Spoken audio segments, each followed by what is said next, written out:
The leather seats of Adam's Audi were cool against my skin, a stark contrast to the humid July air we'd left behind in Manhattan.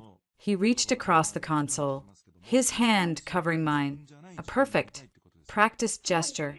I know this might be difficult for you to see, Dylan, he said, his voice that soothing baritone I'd fallen for. Thank you for doing this, for being here for my family. I squeezed his hand back. She's your sister, Adam. Of course I'm here. That was the script. The new wife, supportive and compassionate, standing by her husband as he tended to his tragically ill sibling. We'd been married for 3 months, and Adam, Wright, was everything a woman in my line of work, a financial analyst who spent her days dissecting lies in balance sheets that thought she'd never find. Steady, transparent, and genuinely kind. Or so the PL statement of our relationship had shown. Just prepare yourself, he said, navigating the winding roads leading to the Wright family estate in Cold Spring. The doctors say her episodes have become more volatile. She doesn't recognize anyone most days. It's the reason for the security measures. It's for her safety. Security measures? I asked, keeping my tone light, observational. It was a skill honed in boardrooms. Restraints, at times. And Jeb, the caretaker, is always present. She can't be left alone. He sighed, a sound weighted with brotherly grief. It's a living nightmare. Seeing her like this. My brilliant little Evie. I'd seen a photo of Evie once. From before. A vibrant girl with Adam's same chestnut hair and a smile that took up her whole face. The story was a sudden, severe psychotic break 2 years ago, right after their parents died in a sailing accident. Adam had stepped in, used the family money to provide the best private care.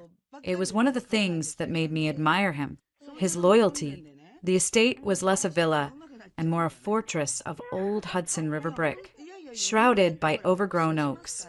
It felt watchful, a grizzled man in his 60s, with a posture that screamed ex-military or ex-con, emerged from the front door as we pulled up.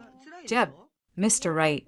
Jeb nodded, his eyes flicking to me, assessing, then back to Adam. No warmth. Jeb, this is my wife, Dylan. Ma'am. The greeting was flat. She's having a calm period. Downstairs. The inside of the house was a tomb of expensive, dusty furniture. It smelled of lemon polish and something underneath damp, and a faint, metallic tang I couldn't place. We didn't linger. Jeb led us down a narrow servant staircase to a basement that had been partially renovated. There was a sitting area with a heavy bolted door leading off it. Jeb produced a large key. The click of the lock was unnaturally loud. I'll give you 20 minutes. Mr. Wright. She tires easily. Again, his eyes rested on me for a beat too long. The room beyond was a sterile box. A bed, a table, a single chair, a small, high window with bars. And in the corner, on the bed, a figure. My breath hitched. This was not the girl from the photo. Evie was wrapped in a faded bathrobe, her hair a matted cloud around a pale, gaunt face. Her wrists were encircled by thick leather cuffs, attached to a chain whose other end was secured to a heavy ring in the wall. The chain was long enough to allow her to reach the small adjacent bathroom, but little else. Evie? Adam's voice was soft, dripping with a pity that felt performative. I pushed the thought away. Guilt for judging his grief. The girl's head lifted slowly. Her eyes, a dull version of Adam's hazel, drifted past him and landed on me. They lingered. A spark flickered in their depths. So fast I thought I imagined it, replaced by a vacant haze. Who's that? She mumbled, her voice raspy from disuse. This is Dylan. Sweetheart. My wife. I told you about her. She cowered back against the wall, pulling her knees to her chest. Don't like new people. They stare. They take things. She won't take anything. Evie. She's family now. I took a cautious step forward. It's nice to meet you, Evie. The words felt absurd, hanging in the antiseptic air. Her eyes locked onto mine again. This time, the spark was clearer. An intelligence, a desperate, screaming clarity. It was gone in a second, replaced by a fit of muttering about shadows in the walls. Adam talked to her in a low, monotonous voice about the weather, the garden, meaningless things. She mostly ignored him. Rocking gently, I stood there, a spectator to this grim pantomime, my analyst's brain nagging at me. The room was too clean. No personal items, no books. For a wealthy family's beloved, if ill, daughter. It was stark, institutional, almost punitive. Jeb's voice called from the doorway. Time's up. Adam stood, brushing non-existent dust from his trousers. We'll visit again soon, Evie. Be good for Jeb. As we turned to leave, it happened. Evie uncoiled from the bed with a sudden, feral grace. The chain rattled violently. She didn't come far, but she lurched into my path as I passed closest to her. Pretty, she hissed, her hand darting out. I flinched, expecting a scratch. Instead, her fingers, cold and surprisingly strong, closed over my hand, not to attack, but to press. A small, tight ball of paper was shoved deep into my palm. Our eyes met. In that split second, there was no madness. There was a raw, terror-stricken plea. Take it. Hide it. Then Adam's arm was around my waist, pulling me back, gently but firmly. Evie. No. Jeb. Jeb was there in an instant, inserting himself between us and the girl, who had already collapsed back into her rocking whimper. I've got her. Sir, you should go. My fist was clenched around the paper, my heart hammering against my ribs. I shoved my hand, paper and all, into the pocket of my linen blazer. God, I'm so sorry. Darling. Adam breathed as we climbed the stairs, his arm still around me. Are you all right? She didn't hurt you? No, I said, my voice steady. A lifetime of presenting calm during market crashes served me well. She just startled me. It's fine. I forced a shudder. It's just so sad. It's a tragedy. He agreed, his face a mask of weary sorrow. The ride back to the city was quiet. Adam was contemplative. I was processing. The feel of that paper in my pocket was like a live wire. I made inane conversation about a client meeting the next day, about maybe ordering Thai for dinner. Normalcy was my shield. It wasn't until later, locked in the pristine white marble bathroom of our Tribeca loft, that I unfolded the paper. It was a torn corner of what looked like a napkin, crumpled and damp with sweat. The message wasn't written in ink. It was a rusty brown. Blood. 2 lines, scrawled in a jagged, hurried hand. He is not my brother. You're next. Below it, smudged but legible, was what looked like an address or a code. 17 Elm. Attic. The world tilted. I gripped the edge of the vanity, staring at the reflection of a woman who thought she was smart, who analyzed risk for a living, and who had just married a beautifully packaged unknown variable. He is not my brother. Cold logic flooded in, dousing the initial panic. If not her brother, then who? And why this elaborate charade? The money? The Wright family had wealth, but Adam's own foundation was successful. My own assets were substantial, but not inheritance-level substantial. You're next. Next for what? To be the mad sister in the basement? I thought of the chain, the sterile room, Jeb's watchful eyes, the metallic smell. My blood ran cold.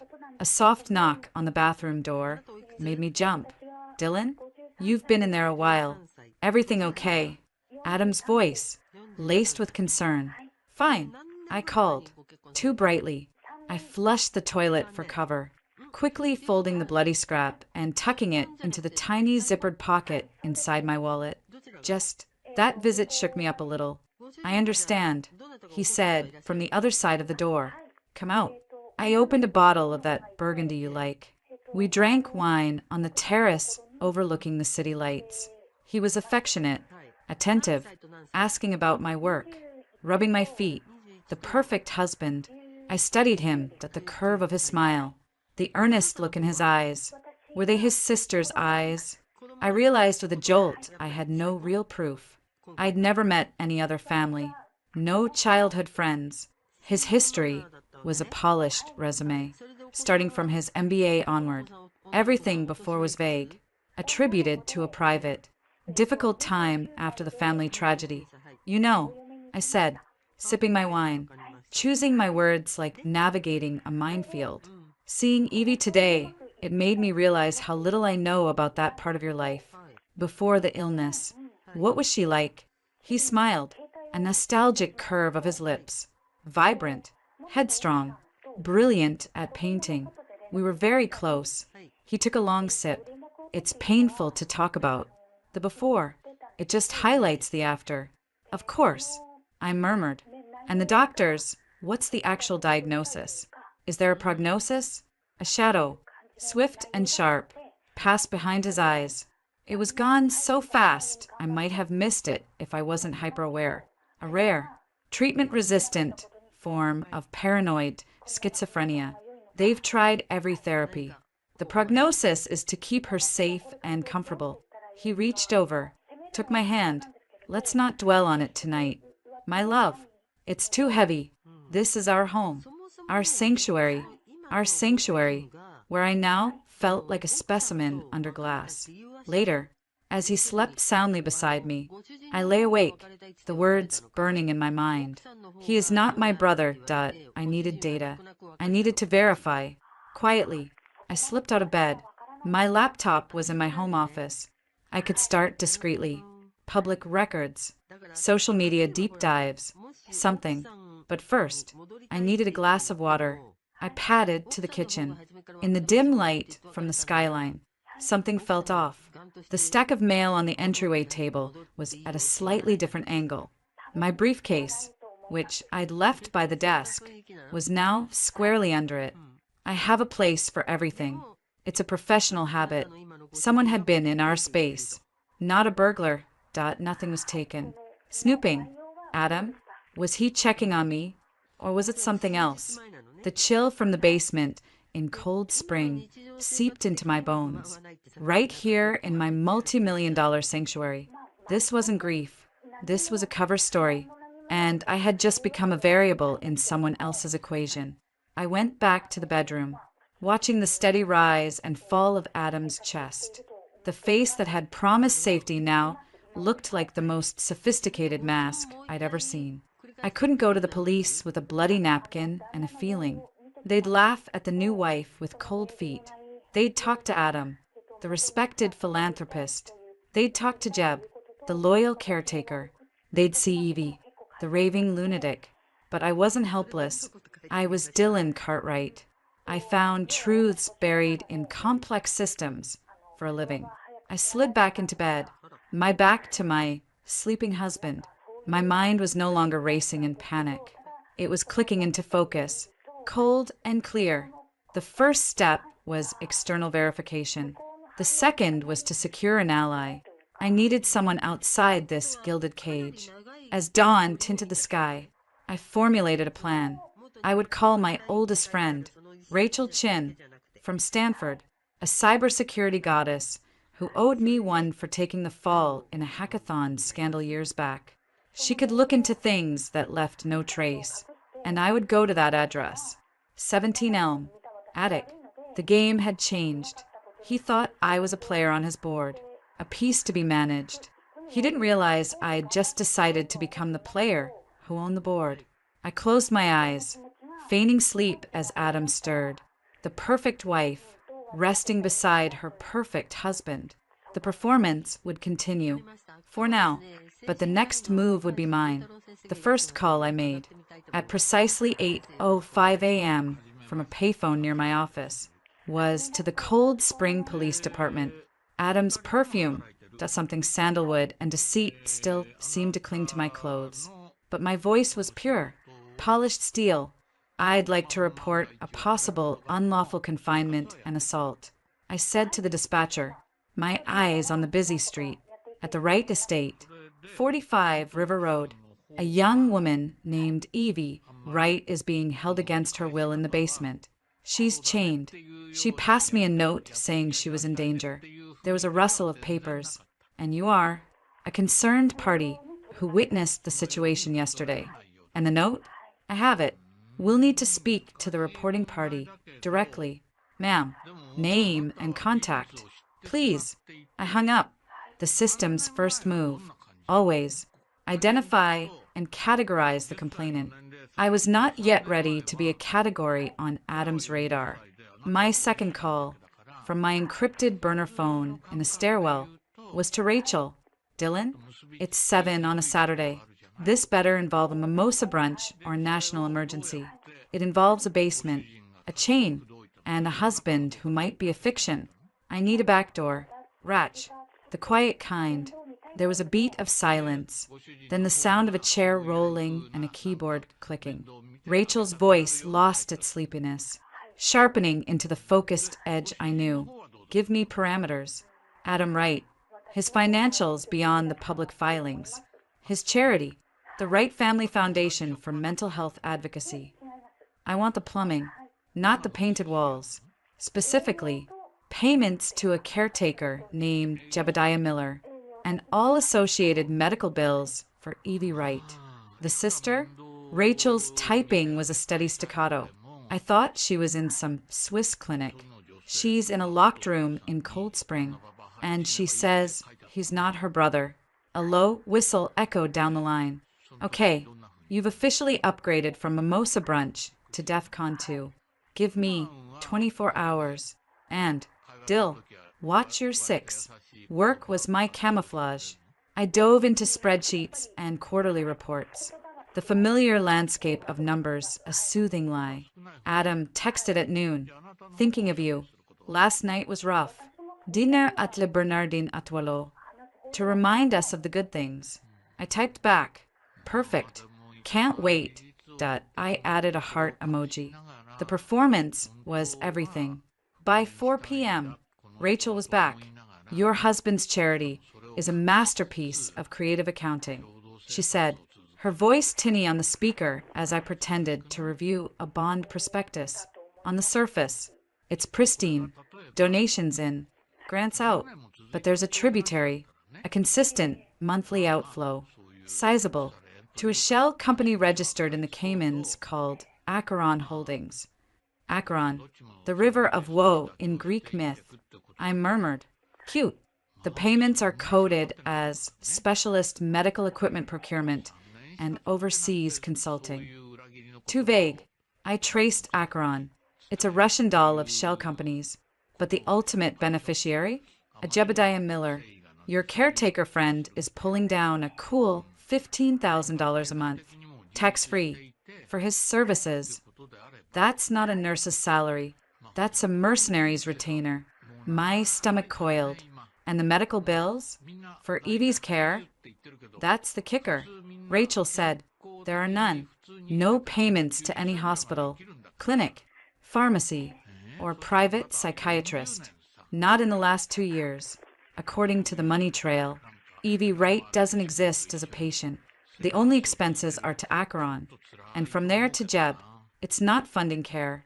Dylan, it's funding a prison. He is not my brother. The bloody scrap in my wallet seemed to pulse. The financials confirmed the lie. But who was he? And what was the end game? The life insurance? The estate was already his. My money? Possibly, but it felt small. Inelegant. Adam, or whoever he was, played a longer, more intricate game. I needed the other piece of the puzzle. The address, 17 Elm, attic. A quick search revealed a 17 Elm Street in a decaying post-industrial town 30 miles north of Cold Spring. It was a derelict warehouse district, the perfect place for things meant to stay hidden. I told Adam a client emergency required a last-minute trip to Connecticut to review physical archives. He offered to drive me. I declined, citing a car service. His concern felt like a cage being tested. The warehouse at 17 Elm was a graffitied skeleton. The main door was chained. Attic. I found a fire escape ladder hanging loose. It groaned under my weight, but held. The rooftop access door was ajar. The attic was a single, vast, empty space, dust motes dancing in the slants of light from broken windows. Empty, except for one thing. In the far corner, tucked under the eaves, was a modern, waterproof footlocker. It was out of place, clean, and secured with a heavy-duty combination lock. My heart hammered. This was it. Evidence. I pulled out my phone, took pictures of the room, the locker. I needed to get it open. I needed tools. I'd have to come back. As I turned to leave, my phone buzzed. An unknown number. I let it go to voicemail. A minute later, a text popped up. The number was blocked. Your concern for Evie Wright is touching, but mistaken. She is dangerously ill. False accusations harm everyone. Consider this a friendly warning. Detective Marcus Boone, Cold Spring PD, the police, Adams Police. The net was already closing. He'd reported me. Or the anonymous T, IP.to his man inside. My call had gone straight to the enemy. Boone wasn't investigating Adam. He was protecting him. Fear, cold and sharp, lanced through me. It was followed by a hotter, fiercer wave of anger. They thought a warning from a dirty cop would send me scurrying back to my gilded cage. They didn't know who they were dealing with. I drove back to the city, my mind racing. I needed to see Evie, Chloe, whoever she was. Again. I needed to hear it from her, and I needed to know what was in that locker. But with Boone alerted, the estate would be watched. I had to move before they tightened the noose. The next day, Sunday, I told Adam I was spending the day at a spa, a gift from the firm for closing a big deal. I bought a cheap prepaid yoga mat and changed in a McDonald's bathroom into dark, nondescript athletic wear. I drove north, but not to the spa. I parked 2 miles from the Wright estate and hiked through the wooded periphery, my heart a drum in my ears. From the tree line, I watched the house. 1 car, Jeb's pickup. No sign of Adam's Audi. No patrol cars. Good. I waited until I saw Jeb leave the house, get in his truck, and drive down the long gravel lane. Grocery run. Maybe. I had a window. I moved fast, using the key code I'd seen Adam punch in weeks ago at Evie's birthday. According to him, the alarm gave a soft, disarming beep. I slipped inside, the oppressive silence of the house swallowing me. I went straight to the basement door. It was locked. The key wasn't in the obvious place. Panic flickered. Think, the caretaker's room, a small, Spartan bedroom off the kitchen. In the top drawer of a battered dresser, under a stack of flannels, I found a heavy keyring.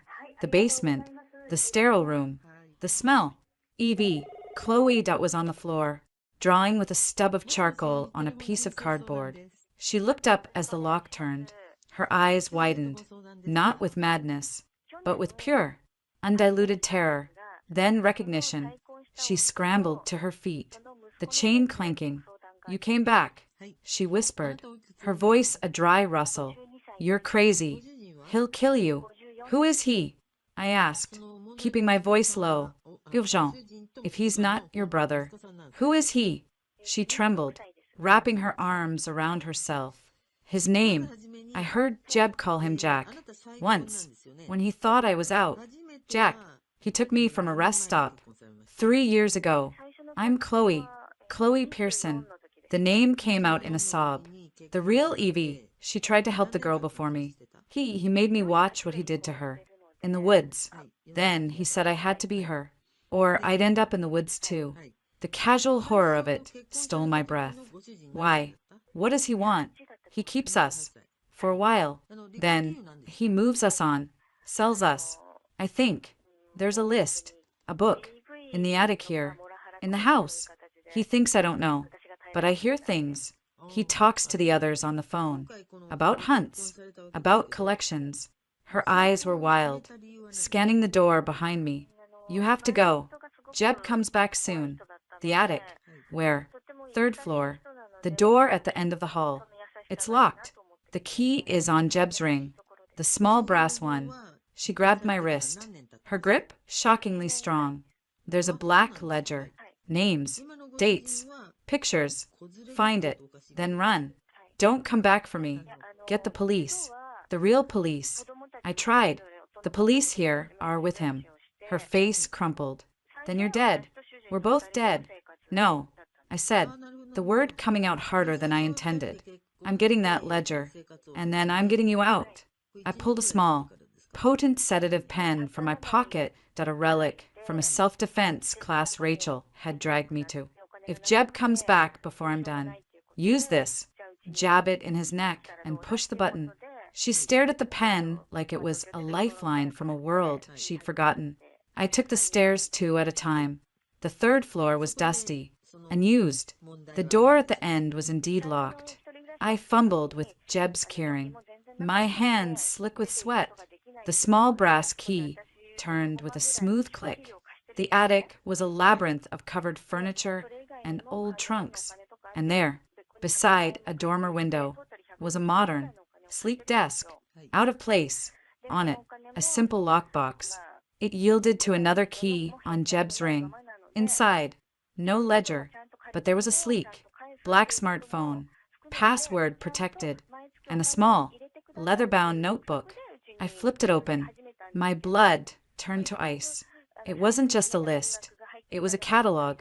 Girls, women, photos clipped from social media, from campus papers, physical descriptions, notes, recovering from track injury, lives alone off campus, frequent runner, Hudson River Path, 6 a.m., submissive personality, estranged from family. Some entries had dates next to them, acquisition dates. Some had prices and statuses, in collection, archived. Released. I recognized one face from a local news segment about a missing hiker last year. Released was dated a week after her disappearance. At the back, newer pages, my own picture, taken from our wedding announcement in the Times. My name, my running route along the West Side Highway, my work schedule, under status. It read, in residence, assessment ongoing, assessment. I was being studied, graded. For what? To join this collection? Or to become an archive? I pulled out my phone, hands trembling, and started snapping pictures, page after page, the damning evidence. I was so focused I didn't hear the car on the gravel. Not until the front door slammed open downstairs. Jeb's voice, rough and angry, echoed up the stairwell. Girl, you better not be making a mess. I froze. I had the pictures. I needed to get out. I shoved the notebook back in the lockbox, relocked it, and fled the attic, locking the door behind me. I flew down the back stairs, through the kitchen, and out the servants' entrance, melting into the woods, just as I heard Jeb's bellow of rage from the basement direction. Had he found Chloe? Had she used the pen? I didn't wait to find out. I ran, branches whipping at my face, until I reached my car. I drove 10 miles before I pulled over, shaking, the horrifying images of the ledger burning behind my eyes. That night, at Le Bernardin, I was a masterpiece of composure. I smiled. I laughed. I talked about the spa. Adam was charming, attentive, refilling my wine glass. You seem energized, darling, he said, studying me over the rim of his glass. The trip did you good.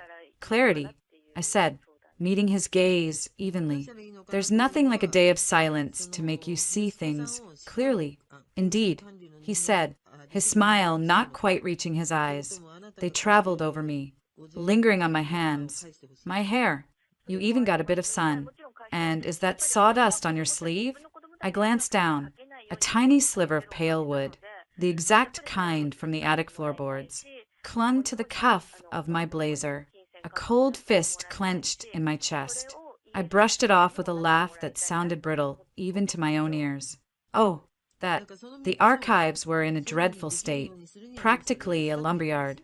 I'll have to send this to the cleaners. Adam's smile widened, but his eyes had gone flat and hard, like stones at the bottom of a river. Of course, he said softly, his finger tracing the stem of his wine glass. It's so important to clean up properly after yourself, don't you think? The rest of the dinner passed in a blur of exquisite food and lethal subtext. He knew. He might not know everything, but he knew I'd been somewhere I shouldn't. The game was no longer in the shadows.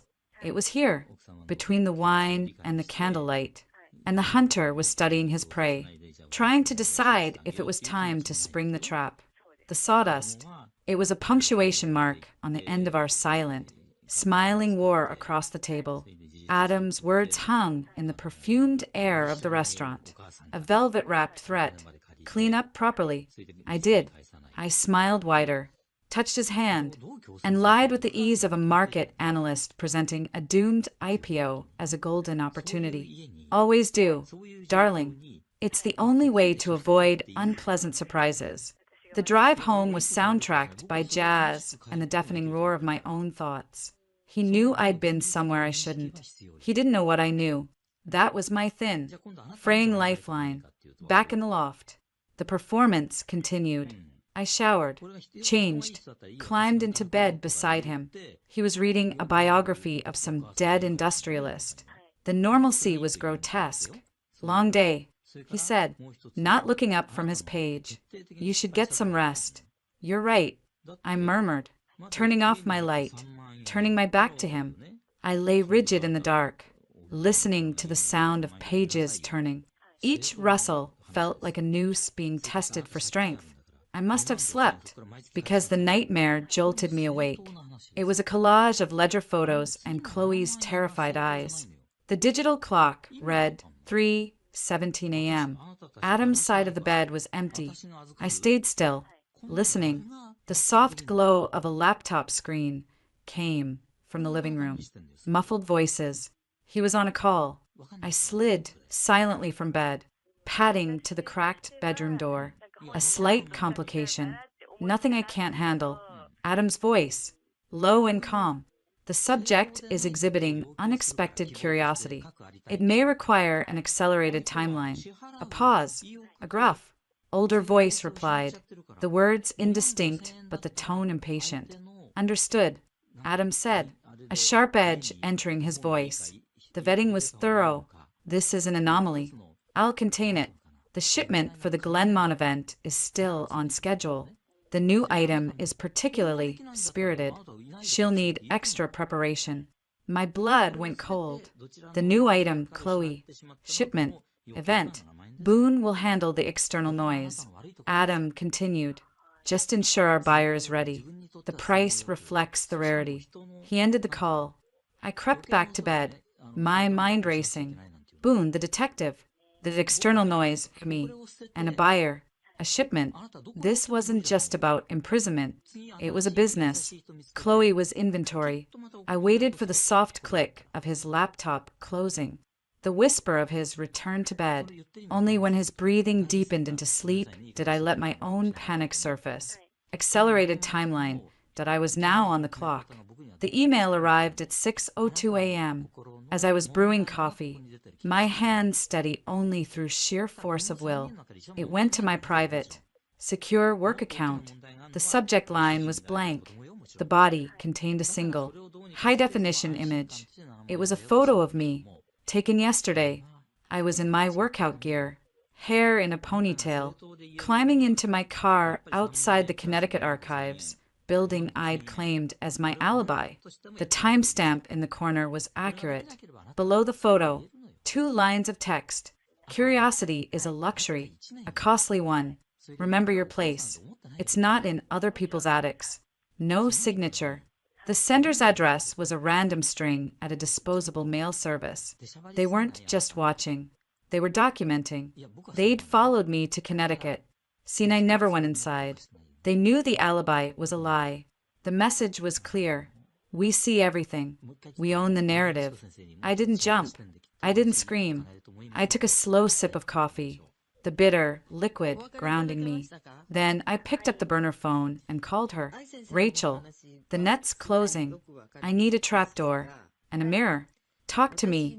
I got a love note, a tale and a threat. I need to know who sent it. And I need you to look at a name. Detective Marcus Boone, Cold Spring PD. On it, send me the header of the email. Everything. And, Dill, assume all your devices are compromised. Your car too. They planted a tracker. GPS likely. Simple. Effective. My car. Of course. That's how they'd followed me. I'd led them straight to the warehouse, to the estate. I'd been arrogant. I finished the coffee. Rage was a cleaner fuel than fear. An hour later, Rachel called back, her voice grim. The email's a ghost. Bounced through 3 servers. Dead ends. But the photo's metadata was sloppily scrubbed. Left a tiny geotag fragment. It was sent from a location about a mile from the Cold Spring Police Precinct. Coincidence? Maybe. Now, Boone. Our detective Boone has a very interesting financial profile. His salary is what? 80 grand a year? Yet he owns a lake house in the Adirondacks. His daughter goes to Smith, and he makes regular, sizable deposits to an offshore account that just happens to receive wires from a shell company that's a cousin to your buddy's Acheron Holdings. He's not just dirty. He's on the payroll, a fixed cost for security and cleanup. Cleanup. I repeated. The word tasted like ash.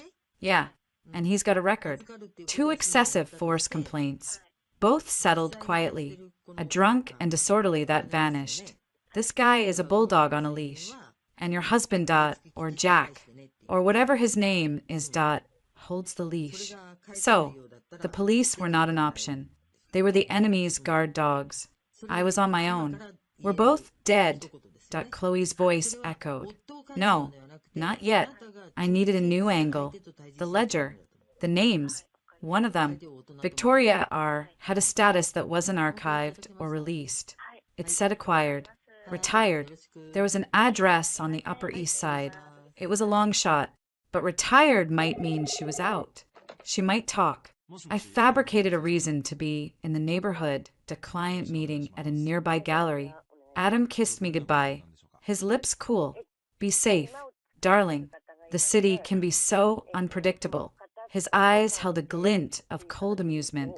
Victoria Ross lived in a pre-war building that whispered of old money. I gave a false name at the desk. Said I was delivering a manuscript from her editor. The lie was flimsy, but the uniform and the confident smile worked. She answered the door herself. She was in her late 50s, impeccably dressed in a cashmere set, but her eyes were the oldest part of her. They were windows into a house that had burned down a long time ago. Yes? Her voice was cultured, wary. Mrs. Ross, my name is Dylan. I'm sorry for the deception. I need 5 minutes. It's about Adam Wright and a club he might belong to. The name was a key. The color drained from her face. For a moment, I thought she might faint. Then a steely resolve straightened her spine. She glanced furtively down the hall. Come in. Quickly. Her apartment was a museum, beautiful and lifeless. She didn't offer me a seat. How do you know that name? She hissed. He's my husband. A wave of what looked like genuine pity crossed her features. Oh, you poor girl. The ledger. It lists you. Acquired. Retired. What does that mean? She walked to a cabinet, poured herself a generous measure of gin, her hand trembling slightly. It means I survived. She said flatly, my husband, Charles, was one of them, a patron. He thought it would be amusing to include his wife in his hobby, a shared interest. The bitterness in her voice could have etched glass. I was acquired for a weekend at a hunting lodge upstate. It wasn't a hunt for deer. Ms. Dillon. She took a sharp gulp of the gin. Adam or the man who uses that name was there. He was younger, an up-and-comer, charming, the most vicious one in the room. He has a taste for breaking the strongest spirits. He enjoyed the chase more than the kill. What is the club? My mouth was dry. They call themselves the Ascendants. A pathetic name for pathetic. Rich boys playing at being predators. They acquire women, sometimes through deception, like with you, I assume, sometimes through more direct means. They keep them for a time, use them, Then, if they're still interesting, they're sold to other collectors. If not, they're released. She met my eyes. You know what that means. I nodded, the horror a cold stone in my gut, and retired. My husband died. A heart attack on the tennis court. Poetic. With him gone, I was no longer of interest. I was paid off, a generous settlement to ensure my silence, and a very clear understanding of what would happen to me, and to my daughter in London, if I ever broke it. She finished her gin. You need to leave. Now, if he suspects you've spoken to me, I need to bring him down. She laughed. A short, brittle sound. You can't. The police. The judges. Some of them are clients. Some are members. Boone is just the hired help. You go to the authorities. You'll be the one in a cell, or in a psychiatric ward, or at the bottom of the river. Your word against theirs. You'll lose. She stepped closer, her voice dropping to a whisper filled with decades of fear. Your only chance is to run. Today. Now. Don't pack. Don't look back. Change your name and disappear. He's already decided what you are. You're either going to be a trophy on his wall, or you're going to be released. There is no third option where you win. There is now. I said, the steel back in my voice, because I know. I left her standing there, a ghost in her own museum. Her warning echoed, but it only solidified my resolve. Running was an option, but it left Chloe, and whoever came after, to their fate, and it let him win. I was done letting him win. That evening, I decided to test the fences. I waited until Adam was in his study, on a call. I took my personal laptop, the one I knew was likely compromised, and deliberately searched for articles about missing persons cases in the Hudson Valley from 3 years ago. I left the browser open. I wanted him to see it. I needed to gauge his reaction. I didn't have to wait long. He emerged from the study, his face a placid mask, but his eyes were the still surface of a pond hiding a predator. Researching local tragedies? He asked, pouring himself a scotch. Just a morbid curiosity. I said, not looking up from my book. It's awful. How many people just vanish? It is. He agreed, sitting across from me. He swirled the amber liquid. The world is a dangerous place for the naive, for those who go looking for trouble in places they don't belong. I looked up, meeting his gaze, or for those who mistake silence for compliance. The mask slipped. Just for a second, the charming, concerned husband vanished, replaced by something calculating, cold, and utterly bored with the pretense. It was more frightening than any outburst. Compliance is such an ugly word. Dylan, I prefer harmony, a shared understanding of how things are. He took a sip. You seem to be developing a misunderstanding, bringing external drama into our home, making anonymous phone calls, visiting places without telling me. He gestured loosely with his glass toward my laptop, sowing discord. So, he knew about the call to the police. Boone had told him. The net was officially drawn around me. Discord is just truth trying to be heard. I said, my heart hammering against my ribs. He set his glass down with a sharp click. The truth, he said softly, is what I say it is. The truth is that my wife is struggling. The stress of her high-pressure job, the trauma of meeting my poor. Sick sister, it's all become too much. She's having a breakdown. She's making wild, paranoid accusations. He leaned forward. The truth is, Dylan, that Detective Boone is a good friend. He's very concerned about you. He's ready to file a report, to recommend a 72-hour psychiatric hold for your own safety. For my safety, given your recent erratic behavior. The threat was laid bare, polished and sharp. He would have me committed. He'd lock me away, just like Chloe. My money, my life, my freedom. All his. My word against a respected philanthropist and a police detective. I'd be the crazy wife. Game over. I let the fear show. I let my shoulders slump. My eyes drop. I let the brave front crumble. I'm just scared. Adam. After seeing Evie, it messed with my head. I don't know what I'm doing. His expression shifted back to concern, seamless as a shutter clicking. He was enjoying this, the shift in power, my forced submission. I know, my love. He crooned, moving to sit beside me, pulling me into an embrace that felt like a straitjacket. That's why you need to let me handle things. No more secrets. No more adventures. You focus on getting well. Boone will understand. He'll keep it quiet. For me, I buried my face in his shoulder, hiding my eyes. Okay, I whispered, the picture of defeated obedience. Okay, Adam, good girl. He murmured into my hair, the words a victor's pat on the head. He believed it. He believed he'd won. That was his mistake. Later, locked in the bathroom, I texted Rachel on the burner phone. He threatened a psych, pulled via his cop. I played scared. Need to move faster. The event is called Glenmont. Find it. Her reply was immediate. On it. And I've mirrored your devices. Every keystroke of his on the home network now copies to me. He's getting sloppy. Confident. Good. Let him be confident. I had one card left to play tonight. Chloe. I had to warn her that the shipment was coming, that the timeline had moved up.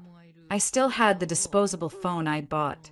I'd taken a risk and left the other one, the one I'd given her, hidden in the ledger photos, a 10-digit number scribbled on the back of a picture of a forest clearing.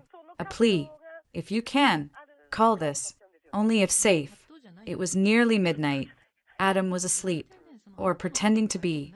I crept to the far end of the loft, by the window, and dialed the number. It rang. Once. Twice. A click. A frantic, hushing breath. Hello. Chloe's voice, thin as a spider's thread. It's me, Dylan. Are you okay? He knows. Jeb knows someone was in the attic. He searched me.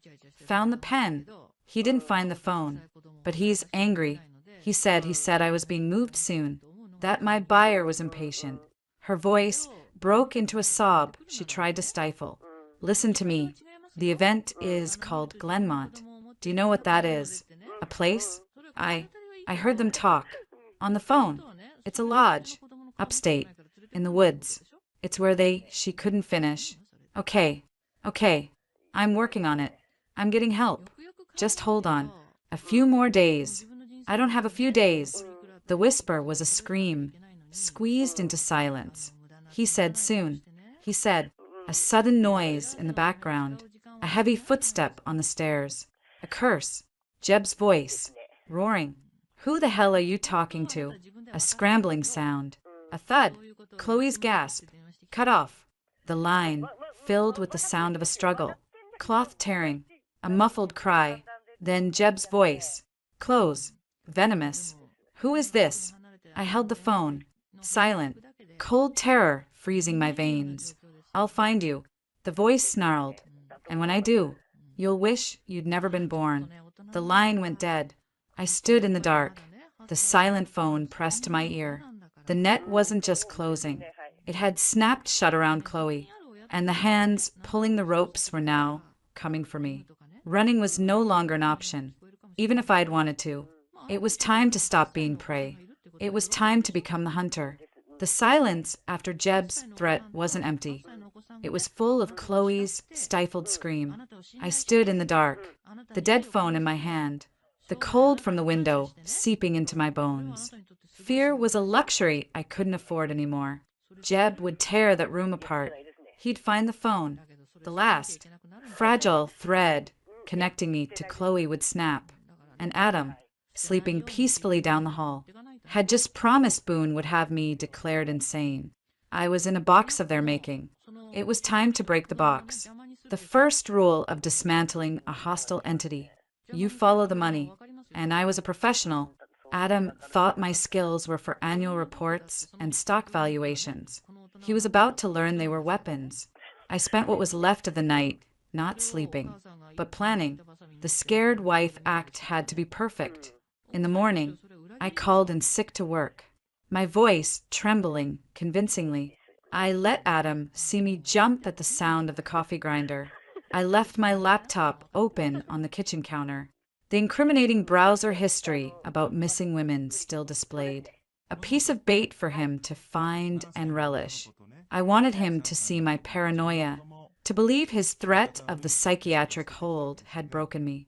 You should rest, darling, he said, kissing my forehead with a tenderness that made my skin crawl.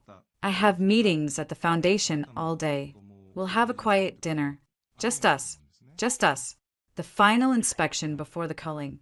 The moment his car pulled away, I shed the trembling act like a costume. I went to my personal safe, a sleek, fireproof box hidden behind a false panel in my walk-in closet. A secret even from Adam. Inside, next to my passport and my mother's pearls, was a sleek, unmarked tablet and a set of encrypted thumb drives. My financial forensic toolkit, the one I used for off-book due diligence. Rachel had helped me set it up. It was invisible to our home network. I connected to a VPN routed through 3 different countries and got to work. The Wright Family Foundation for Mental Health Advocacy was my target. Its public filings were a masterpiece of bland philanthropy. I needed the raw data, using the access codes Rachel had acquired during her deep dive. I bypassed the foundation's front-end firewall and slipped into its internal accounting server. It was a digital vault, and I was a ghost. I started tracing the money river, following the tributary Rachel had found the monthly payments to Acheron Holdings in the Caymans. But I went deeper, looking for the source of the river itself. Donations. The foundation was funded by a consortium of LLCs and trusts, all with opaque names. I cross-referenced them with the names in the ledger I'd photographed. A pattern emerged, stark and horrifying. Midas Trust was a major donor. The ledger listed a Gregory G. as a platinum patron. Gregory G. was Gregory Stanton, a federal judge whose name I recognized from society pages. Polaris LLC donated generously. The ledger's Polaris was a state senator. This wasn't just a sick club. It was a laundering operation. Dirty money from patrons was washed through the foundation, transformed into clean charitable donations, and then funneled to Acheron to fund the procurement and maintenance of their collection. The tax deductions were just a bonus. The club paid for itself, with a veneer of respectability. My fingers flew over the touchscreen, compiling spreadsheets, drawing connections, a financial map of hell. But I needed more. I needed the proof that couldn't be explained away as circumstantial. I needed the product, the videos, the manifests, the bids. I had to go back into the lion's den. Tonight, Adam's quiet dinner was my stage. I ordered in from his favorite Italian place. I wore the silk dress he loved. I was the picture of contrite, fragile devotion. I've been doing a lot of thinking. I said over wine, keeping my eyes downcast. You were right. I let my imagination, my fear, run away with me. Seeing Evie, it triggered something, some deep-seated anxiety. I let a tear slip, perfectly timed. The idea of you having me committed, it was a wake-up call. I need help. I need to get better. For us. He watched me, his expression a blend of satisfaction and lingering suspicion. I'm glad you can see that. Dylan, it's the first step. I want to make it up to you. I pressed, pouring him more wine. I've been so wrapped up in my own head. I haven't been supporting you. The foundation, the stress you're under. I want to help. Let me help. I'm good with numbers, with organization. Let me volunteer. Do some bookkeeping. Something to get me out of my own thoughts and be a real partner to you. It was the perfect play. Appeal to his ego, his need for control, and offer him something of value. My skills.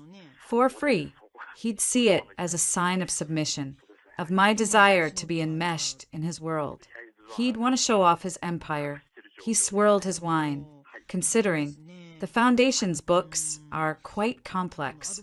My love, and confidential. I understand, and I'd sign any NDA. I need a project, a purpose, to feel useful to you again. I reached across the table, touching his hand. Please, Adam, let me prove I'm getting better, that I'm still the woman you married. He covered my hand with his grip firm, the hunter soothing the captured bird. All right, he said, a magnanimous smile on his lips. A trial run. You can start by helping me organize some of the older digital archives. Boring stuff, really. Tax records from 5 years back that need to be recategorized for the auditors. It's on a secure server in my study. I'll give you the login tomorrow. Boring. Secure. Perfect. He was giving me the keys to the janitor's closet, thinking the treasure vault was elsewhere. He was wrong. Thank you, I whispered, squeezing his hand. You won't regret it. I made sure his glass was never empty. I listened, nodding, as he talked about the Foundation's important work, his monologues becoming slightly slurred, his guard lowering, the arrogant monster, believing he'd won. Later, as he slept the deep, untroubled sleep of the truly wicked, I slipped from bed. The study was locked, but the key was in the pocket of the trousers he'd left draped over a chair. I took it, a cold piece of metal in my hand. His study was a temple to his manufactured persona. Leather, dark wood, shelves of unread literary classics. The computer was a high-end desktop. I booted it up. It asked for a password. I tried Evie's birthday. Denied. His mother's name. Denied. I thought of the ledger, of his true nature. I typed Hunter 1. The desktop blossomed to life. My heart thudded against my ribs. Arrogance. Indeed, I plugged in my encrypted drive and started searching. The boring archives were exactly that. I opened the directory he'd mentioned, a graveyard of old tax forms. But I wasn't here for the graveyard. I was here for the secret tomb. I searched for hidden partitions, for encrypted volumes. Nothing obvious. Then I noticed a process running in the background with high memory usage. Vault Guardian. It wasn't a standard system process. I opened the file location. It was a stealth virtual machine, masquerading as a system utility. Rachel's training kicked in. I found the mount command hidden in a scheduled task. With a few keystrokes, I forced it to reveal its drive letter. A new volume appeared. The G. Drive. Labeled tax documents. 2015. Too obvious. I clicked. It wasn't tax documents. It was a library of nightmares. Folders, neatly organized by date and location. Glenmont _ 2023. Adirondack Lodge _ 2022. Black Pine _ 2024.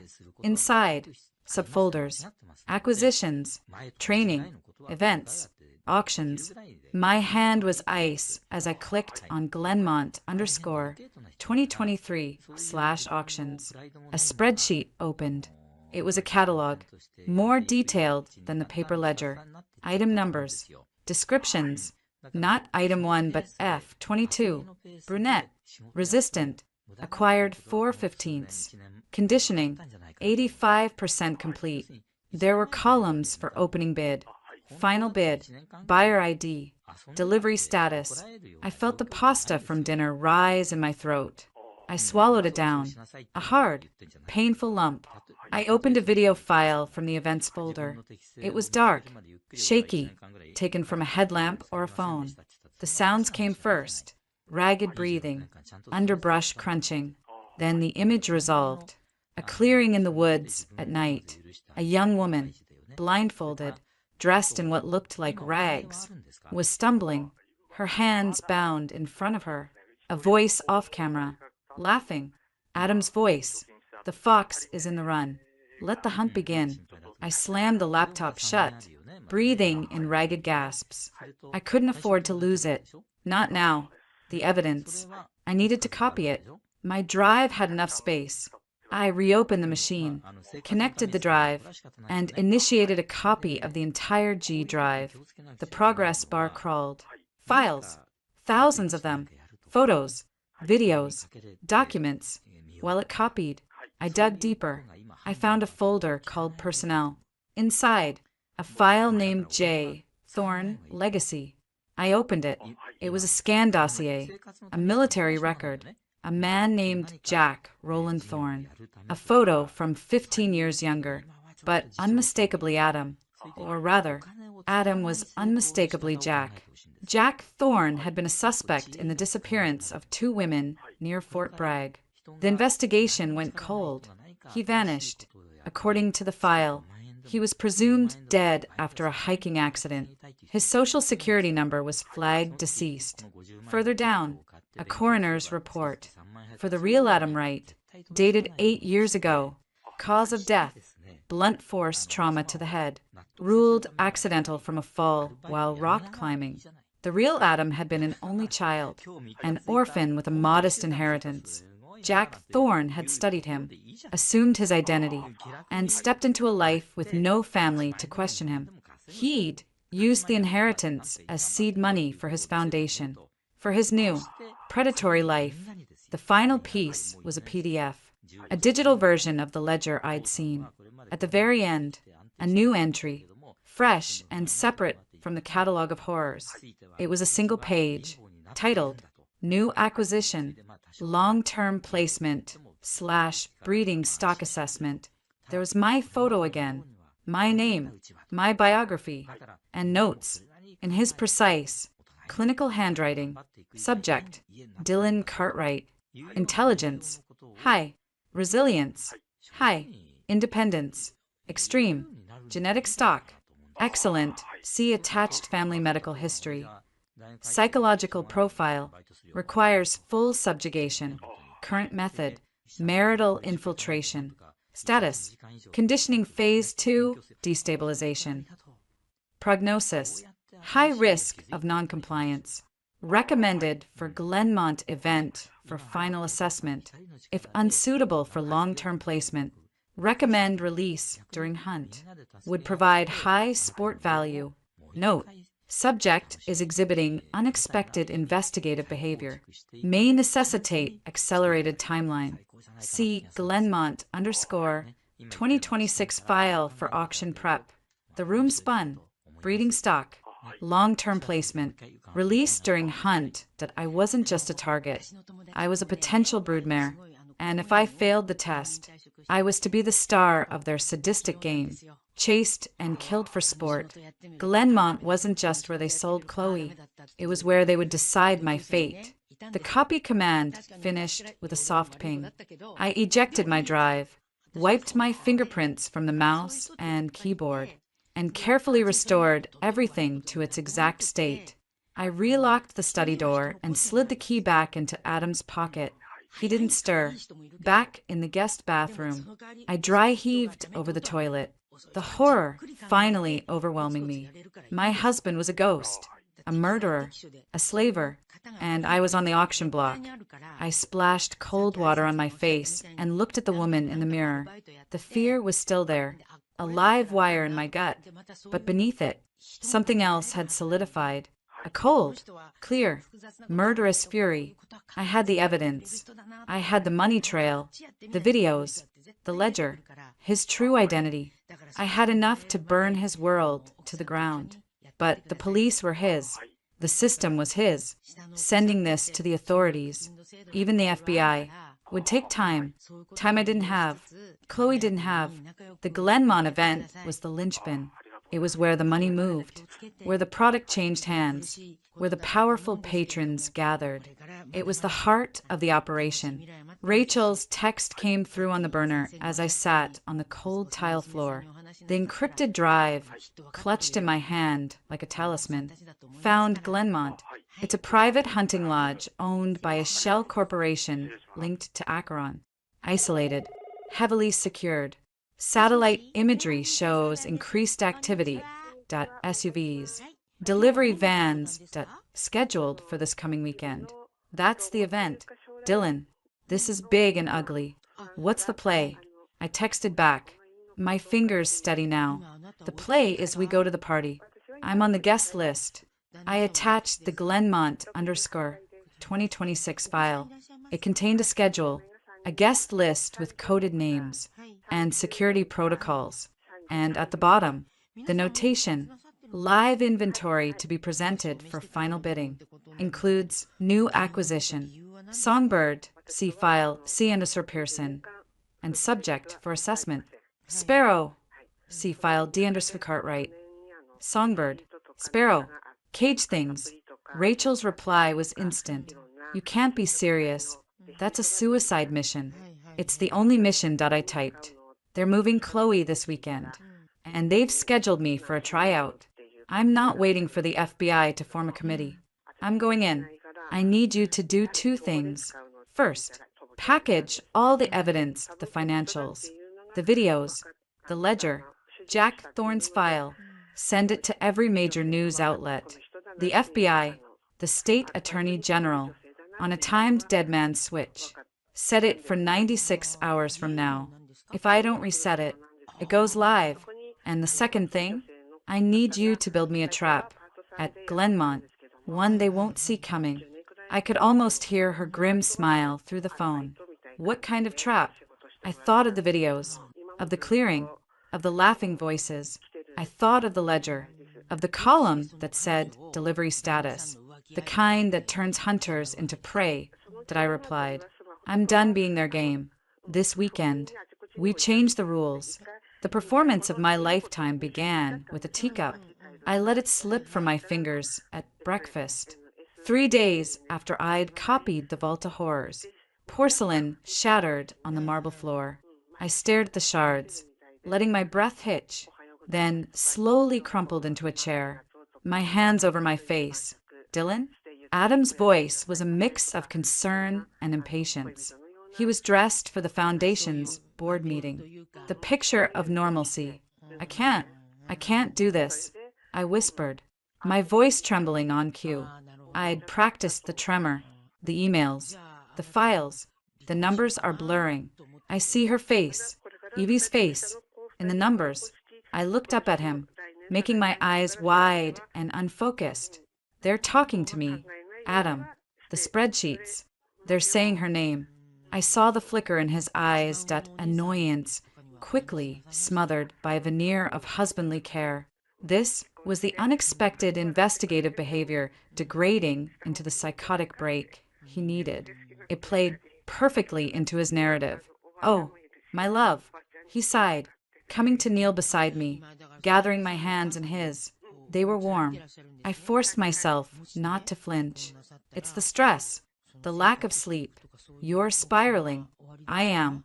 I sobbed, leaning into him, letting my body go limp. I'm so scared. I don't know what's real. I thought people were following me. I thought you were. I let the sentence trail into a choked gasp. Shoo, he soothed, stroking my hair, the spider comforting the fly. I'm here. I'll take care of everything. We'll get you help. You just need to rest. No more work. No more research. The last word was pointed. He'd seen the browser history. He believed his threat had broken me. And now the break was manifesting as madness. He called his personal physician, a sleek, silent man named Dr. Evans, who asked vague questions and prescribed a powerful sedative to help her rest through the weekend. Adam told him, we're going to our country house. The quiet will do her good. The country house. Glenmont. The trap was being baited. And the bait was me, docile and drugged. I took the pills when he watched. I secreted them under my tongue, spat them into the toilet when he left the room. My performance continued.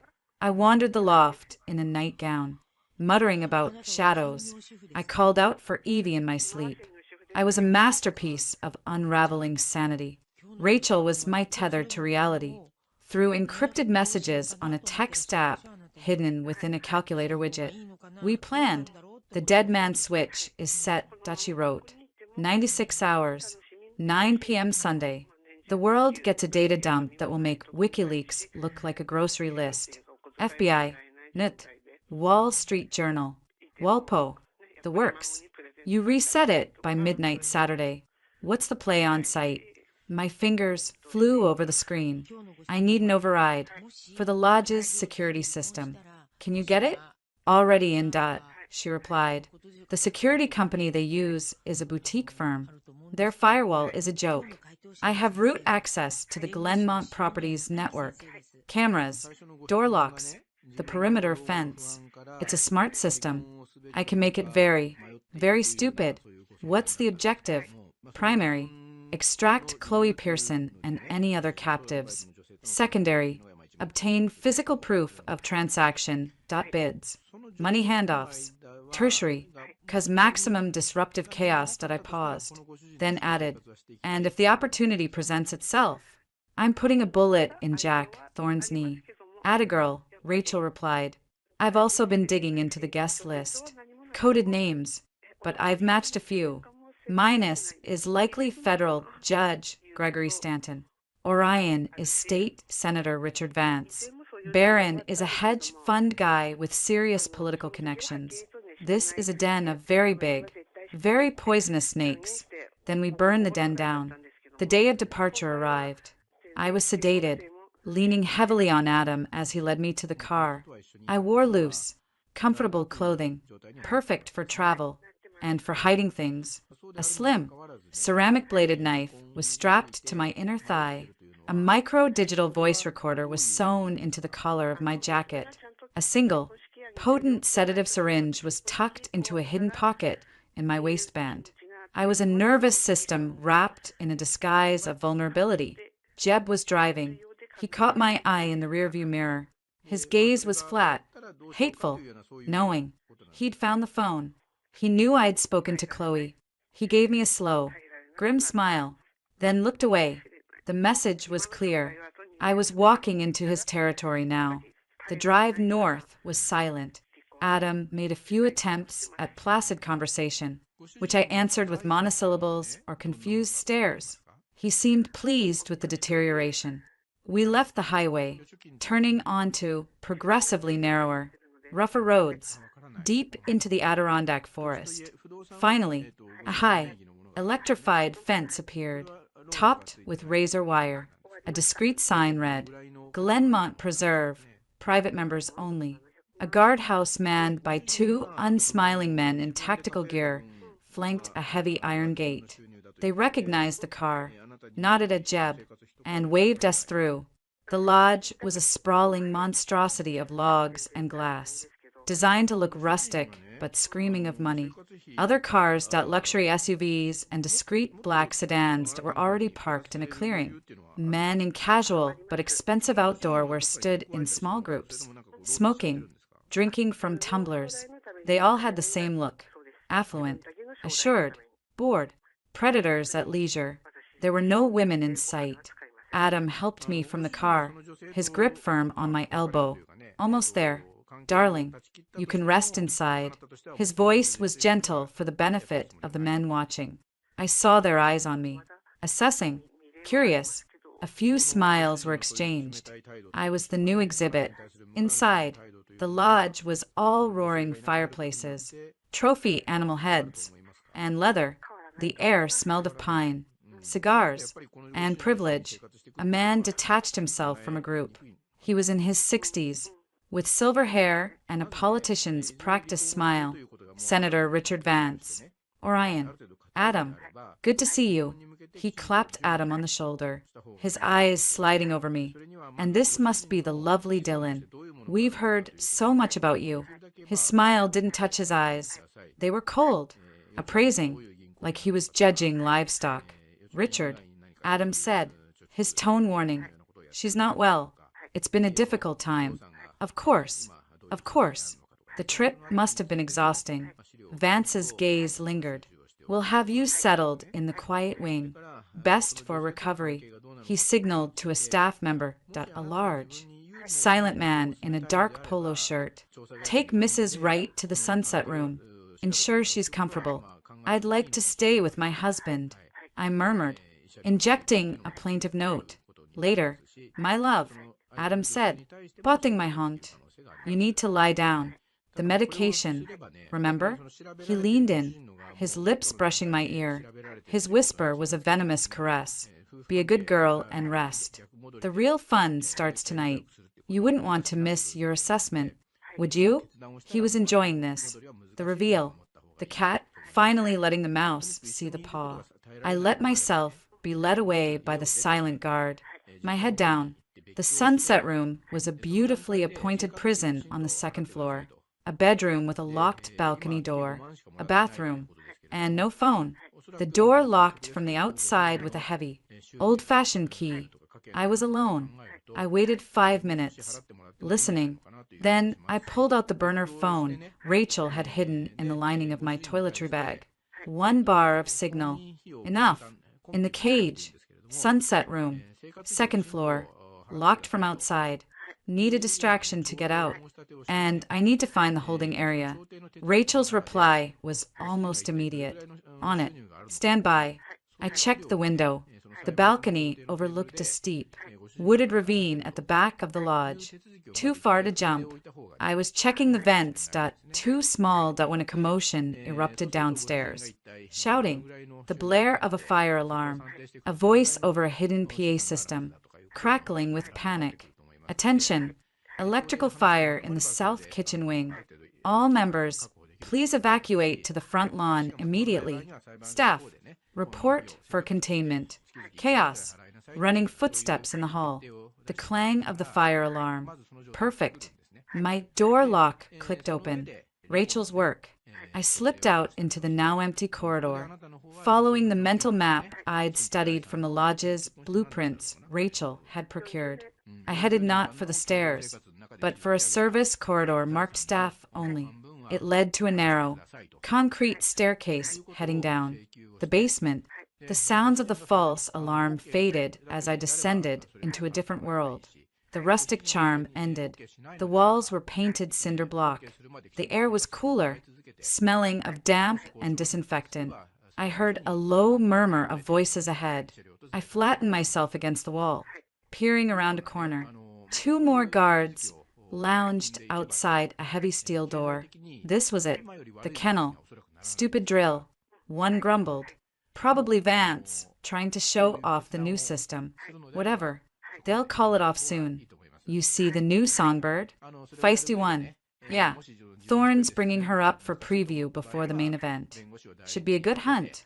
My blood ran cold. The preview was happening now. I needed to get past them. I ducked into a nearby janitor's closet, my mind racing. I had the syringe, but taking out 2 armed men was suicide. I needed a different play.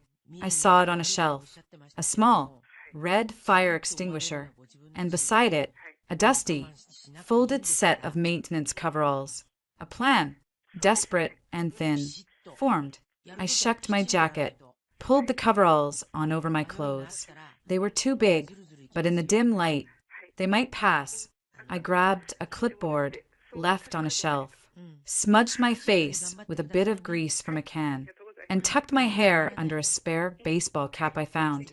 Taking a deep breath, I hefted the fire extinguisher and marched out, head down, towards the guards. Hey, you can't. One began. Fire panels down here. Idiots set off the alarm, testing the new sprinklers in the kitchen. Gotta check the circuit breaker before the whole place fries. I barked, my voice rough, not breaking stride. I sounded pissed, harried, like I belonged. I shoved the fire extinguisher at the guard who'd spoken. Here, make yourself useful. The suppressant tanks might have been tripped. Check the gauge on the south wall outlet. It's down that hall. Move. The sheer force of my invented authority worked. The guard, confused, took the extinguisher. South wall? Other way. Moron. I snapped, pointing back the way I'd come. Go. I gotta reset this breaker or we're all breathing smoke. As he hurried off, I turned to the other guard, waving my clipboard at the steel door. This is the one for the basement grid, right? Gotta get in there. It's locked. And there's... Just open it. I don't have all day. You want to explain to the senator why his precious wine cellar got cooked because you stood on ceremony? Muttering, the guard fumbled with his keys and unlocked the door. I pushed past him. Stay here. Make sure that other guy doesn't get lost. I stepped through and closed the door behind me, locking it from the inside with a simple deadbolt. I heard his shout of surprise, then pounding on the metal. I ignored it, I was in a short hallway with 3 more heavy doors, all with viewing slits, a holding area. From behind one door, I heard a soft, choked sob. I moved to the slit and looked in. Chloe. She was curled on a narrow cot, wearing a simple, gray shift. She looked up, her face pale and streaked with tears, her eyes wide with terror. Then recognition dawned, and a desperate, impossible hope flared in them. I put a finger to my lips, then pointed at the door lock. It was a keycard reader. Shit. I pulled out my burner, texted Rachel, in holding area, keycard lock, need a bypass. Now, working on it, she replied. Alarm was a diversion. They've figured it out. Systems coming back online. You have maybe 90 seconds. The pounding on the outer door grew more frantic. Shouts. They'd be through soon. My phone buzzed. A single word from Rachel. Now. I swiped the blank screen of my burner phone over the keycard reader. A green light flashed. Rachel had cloned an admin card signal and blasted it to my phone via NFC. The lock disengaged with a heavy clunk. I yanked the door open. Chloe, we're leaving. Now. She scrambled off the cot, but her legs wobbled. They gave me something. I'm weak. I slung her arm over my shoulders. Lean on me. Move. We stumbled out into the hallway. The other 2 cell doors had slits too. I glanced in one. A young woman with hollow eyes stared back blankly. Another held a girl who couldn't have been more than 18. We have to get them out. Chloe whispered. We can't, I said, the words tasting like ash. I can barely get us out. I have a plan, but it only works if we're not caught in here. It was the cruel calculus of survival. I hated it. The pounding on the outer steel door was now accompanied by the screech of a power tool. They were cutting through. This way. I dragged Chloe to the end of the short hallway, to a third door. It wasn't a cell. It was marked utilities. Rachel's blueprint had shown a secondary access tunnel from here, leading to an old boiler room and a storm drain exit. If it was clear, the door was locked with a simple key. I kicked it, near the handle, once, twice. The old wood around the latch splintered. The door flew open, revealing a dark, narrow passage smelling of earth and mold.